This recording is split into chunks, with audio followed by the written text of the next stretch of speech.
It's only now in my old age that I'm getting scared of doing things.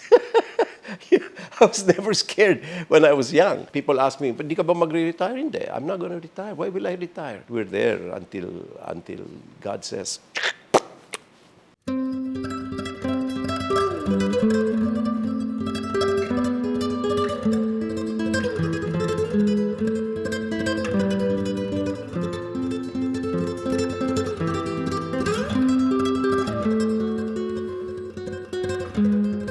Everything that's happened to me, I think in film, in television, music, and acting and stuff, all started with theater. If I had not done the theater, I would not have reached what I have reached, whatever it is, because they say I'm successful, but I'm not that sure. Yeah, yes.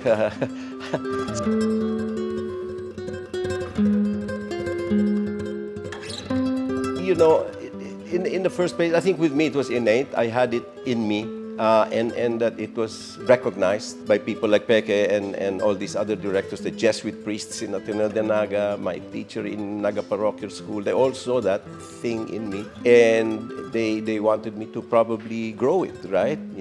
Make something of that. And then we would do workshops with Peke. A lot of workshops. We worked with him, Eric Morris, you call it, whatever it was.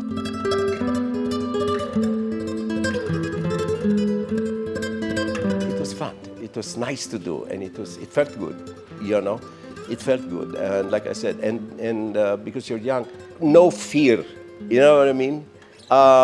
No saying I cannot do this, no, I can't do that, or I'm scared to do that, I might fail. Nothing of that, because it didn't exist. As far as we were concerned at the time, it didn't exist. And I guess, again, it was catapulted my entire life. It's only now in my old age that I'm getting scared of doing things. I was never scared when I was young. Like I tell everybody who I talk, kids who I talk to, I said, fear is your biggest enemy. If you get scared to fail, you're dead meat. You will not fail, but you will not succeed either. So you never know.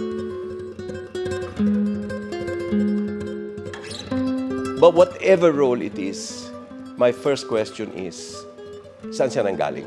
Where did he come from?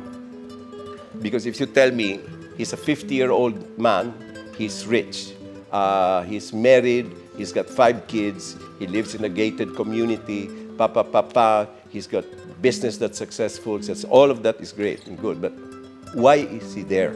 How did he get there? That's the process that I always do. Because what we are in the present is a subtotal of what we were in the past, of what we've gone through. I've heard some interviews with actors, good actors in the US, where they say, hey, we're actors, we're supposed to pretend. Yeah, but you pretend, but you have a basis for the pretension. You just don't pretend. You have to have some basis for that pretension so that it becomes a 3-dimensional character. It becomes a real human being that they're seeing on stage and or on the film, and that is important to me. That is usually the process that I go to when I accept roles.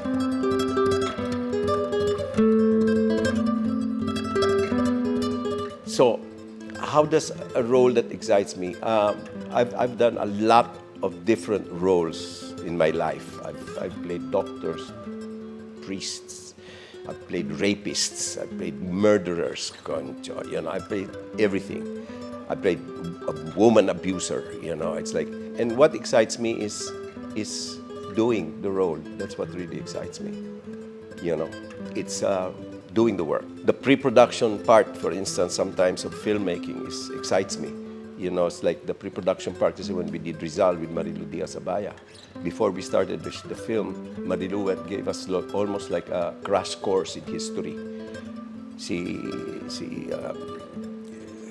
We would have to have like classes with her. She gave us books to read on that time of the history of the Philippines and stuff like that Rizal time and stuff. She even made us learn to fence. Sabi ko, bakit kailangan, Marilu? Why do we need to fence? There's no scene in the script where we're fencing, right? So, she says, well, you know what? Sabi niya, Jaime, I want you to do it because I want you to have the form. I want you to carry that form that they used to have. That would really excite me, so that when we started shooting the film, you have become the character.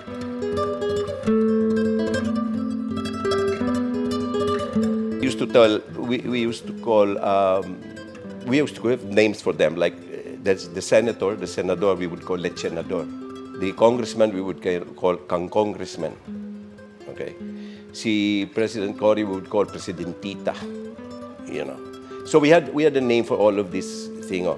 So one time, Manduling Morato, who was then the censor's chief, said, you have to stop using those words because you are disrespecting the positions of these people. These people have to be, they're a position of respect, and you are respecting. At that time lang, there was this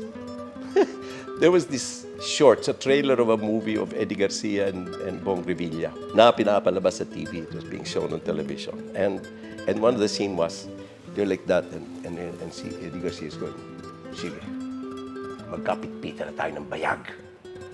Yeah, this is on TV, right? TV. So when we were doing that now, so again, listener said, nakatanggap po kami ng notice mula sa Board of Censors na hindi na daw pwedeng gamitin ng lechenador, ang congressman, ang presidentita. Pero pwede po namin gamitin ng salitang bayag. So, walang nagawa na naman si Morato. So, these are stuff that, you know, it was so much fun. It was, but it went on for 3 years, you know.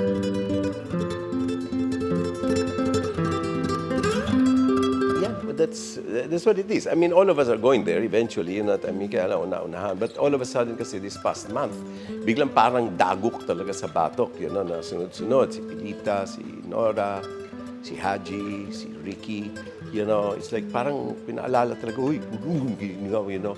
And Romy Romulo, another guy who I worked with in the FPJ films, who also died, you know. It's like, you wake up and you say, yeah, we're going there. We're all going there. So, like I said, I think in order for you to be able to accept all of these things is one is to be kind, like I said, to others. You know what I mean? Think of others all the time. You know, be fair. Don't antagonize anybody too much. You know, just a little bit when you're on the right. You know, I mean, and yes, I appreciate the fact that I'm not immortal. You know, and there are people who have gone ahead of me, younger than me. So, sabi nga nila, nasa pre-departure area na ako. Alam mo, some of us. But whilst I'm still here, I am not giving up. Hindi po pwede yung, tama na.